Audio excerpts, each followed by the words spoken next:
धन्यवाद। तो आज से मैं यहाँ पर ये जो छात्रों का, युवाओं का संघर्ष चल रहा है शिक्षा के सुधार और जवाबदेही के लिए, उसमें जुड़ा हूँ। आप लोगों को मालूम होगा, शिक्षा और पर्यावरण मेरा हमेशा से मुद्दा रहा है। मैं कहता हूँ शिक्षा और पर्यावरण मेरा मुद्दा है और सच्चाई और शांति मेरे रास्ते हैं और न्याय मेरी मंजिल है। तो शिक्षा और पर्यावरण से मैं ही क्या, कौन नहीं जुड़ा है।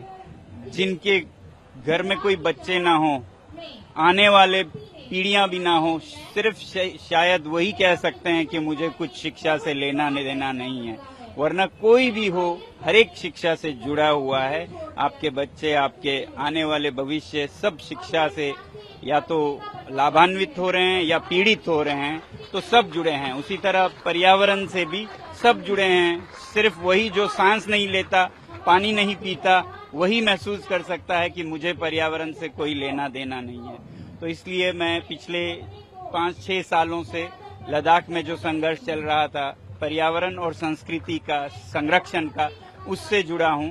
तो इन दोनों मुद्दों में हमें जवाबदेही चाहिए। जैसे शिक्षा में जो अन्याय हुए बच्चों के साथ, उसके लिए जवाबदेही बिल्कुल होनी चाहिए। उसी तरह पर्यावरण में लद्दाख के जो संघर्ष में वादे किए गए, उनको फिर बुला दिया गया, मुकर गए, उन पे भी जवाब हमें मिलना चाहिए। तो इन दोनों मुद्दों को लेकर मैं यहाँ पर बैठा हूँ और उम्मीद करता हूँ कि हर कोई जो सांस लेते हों, पानी पीते हों और जिनके बच्चे हों घर में, वो इनके साथ समर्थन में खड़े होंगे। मैं ही अकेला नहीं, पूरा देश जो भी इन शर्तों को पूरा करते हैं जो मैं कह रहा था, वो सब संबंधित हैं। और साथ ही मैं सरकार से ये कहूंगा कि एक लोकतंत्र में वो सरकार बड़ी और महान मानी जाती है जो संवेदनशील हो, जो औरों के दुख दर्द को समझते हो, जो हमदर्द हो, जो एम्पैथेटिक हो, ना कि वो जो कठोर हो। कठोर तो राजा महाराजाओं को शोभा देती थी, आज तो राजा महाराजा भी बदल गए हैं। वो कहते हैं कि हम करुणा से राज चलाएंगे। आप भूटान को देख लीजिए, पड़ोस के, करुणा के आधार पर वो राज चलाते हैं, राजा है वो। लोकतंत्र नहीं, लोकतंत्र के साथ साथ मोनार्किक लोकतंत्र है। मगर हमारा तो दुनिया का सबसे बड़ा लोकतंत्र है। तो मैं विनती करूंगा हमारे इस लोकतंत्र के नेताओं से कि वो कठोरता को नहीं, नरम दिली को बड़प्पन माने, महान माने और उस तरह से देश को महान बनाए। इन बच्चों की पुकार सुनिए, इसमें कोई गलत बात नहीं है। बहुत से बच्चों ने जानें दी हैं, तब नहीं हम जागें और हमारा दिल ना धड़के, तो फिर कब। तो इसलिए मैं समर्थन में आया हूं और उम्मीद करता हूं कि हर कोई समर्थन में आगे आएंगे। मैं खासकर आप लोगों का धन्यवाद करता हूं जो मीडिया से आए हैं, मेन स्ट्रीम मीडिया से। मैं यहां सभी से कहना चाहूंगा, खासकर कॉकरोच जनता पार्टी के जो नव युवक हैं, वो बहुत बार मेन स्ट्रीम मीडिया को बुरा भला कहते हैं। मैं तो समझता हूं वो भी शिकार हैं, वो भी पीड़ित हैं, विक्टिम्स हैं। तो किसी भी पीड़ित, किसी भी विक्टिम के साथ हमारी हमदर्दी होनी चाहिए, उनसे घृणा नहीं होनी चाहिए।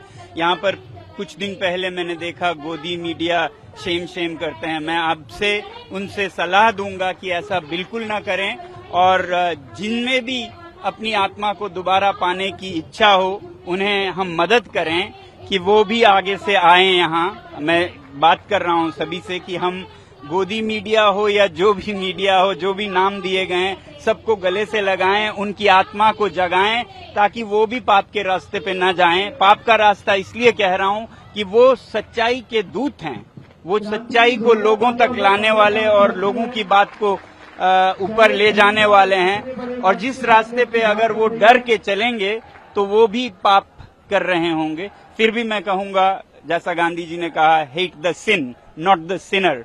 तो मैं आपके मीडिया के जरिए कहूंगा सारे मीडिया चैनल्स को कि वो भी अपने डर और जो नैतिकता के उसमें अपने आप को खरा उतारें, आए यहाँ। हम आपका स्वागत करेंगे और हम चाहेंगे कि पूरे भारत में संचार माध्यमों में एक बहुत बड़ा बदलाव आए, ट्रांसफॉर्मेशन आए और सरकार भी इसे एक कमजोरी ना समझे। ये आपकी सबसे बड़ी महानता, सबसे बड़ी आपकी ताकत होगी कि आप मीडिया को काम करने देते हैं। तो वो डेमोक्रेसी विश्व गुरु है, महान है, जहां पर संचार माध्यमों को छूट है, आजादी है। मैं समझता हूं कि इस जो यहाँ पर हो रहा है आंदोलन, संघर्ष, उसके साथ ही भारत के संचार माध्यमों में भी बड़ी बदलाव आएगी। सरकार की काम करने की तरीकों में भी बड़ी बदलाव आएगी। वो कठोरता को नहीं, नरमदरी और हमदर्दी को महान मानेंगे। मैं ये उम्मीद करता हूँ। हाँ, मैं फिर भी उम्मीद लेके बैठा हूँ, वरना तो उम्मीद क्या करता, मैं भी सुसाइड करता। अगर मैं नहीं कर रहा हूँ ऐसा कुछ और मैं यहाँ पर हूँ, आप सबसे बात कर रहा हूँ, यहाँ पर हूँ, अनशन पे हूँ, तो उम्मीद अभी भी जिंदा है कि देर है अंधेर नहीं है। इस उम्मीद के साथ हम बैठे हैं कि अगर चाहे लद्दाख के साथ हो, वादे किए हों, तो उनकी भी आत्मा जागेगी और जल्द ही वो भी देखेंगे कि ये गलत हो रहा है। हमने ही वादा किया था, लिखित में दिया था, तो रघुकुल रीति सदा चली आए, प्राण जाए पर वचन न जाए की जीत होगी, रघुकुल रीति की जीत होगी।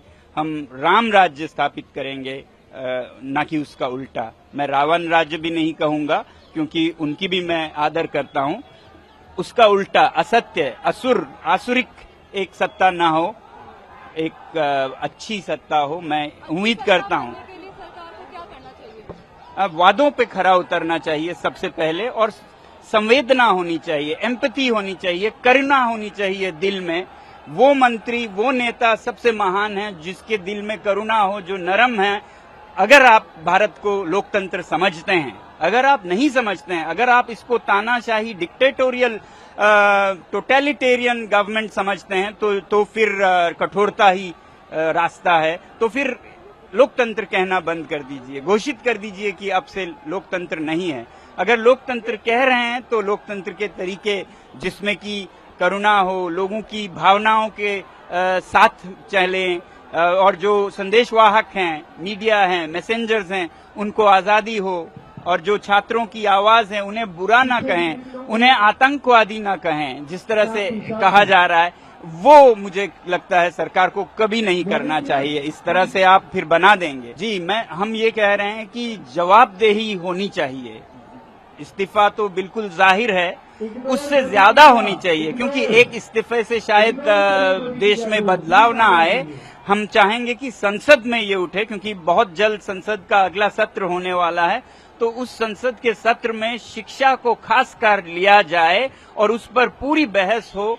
मैं भारतीय जनता पार्टी, जो कि शासक दल है या सेवा दल है, उनसे तो खासकर अनुरोध करूंगा, और बाकी जो भी दल हैं उन सब से कहूंगा, आप सब इस आंदोलन के हिस्से हैं। अगर आपके घरों में बच्चे हैं, आप आने वाली पीढ़ियों के लिए हैं, तो इस आंदोलन में आपको बुराई नहीं दिखनी चाहिए। एक सकारात्मक, पॉजिटिव रुख लेना चाहिए, और जो ये बच्चे आवाज उठा रहे हैं, उस आवाज को आप एक ब्लेसिंग मानिए कि इस देश में अभी भी लोग जागे हैं तो आवाज उठा रहे हैं। मर गए होते, ये शमशान होता तो आवाज नहीं होता।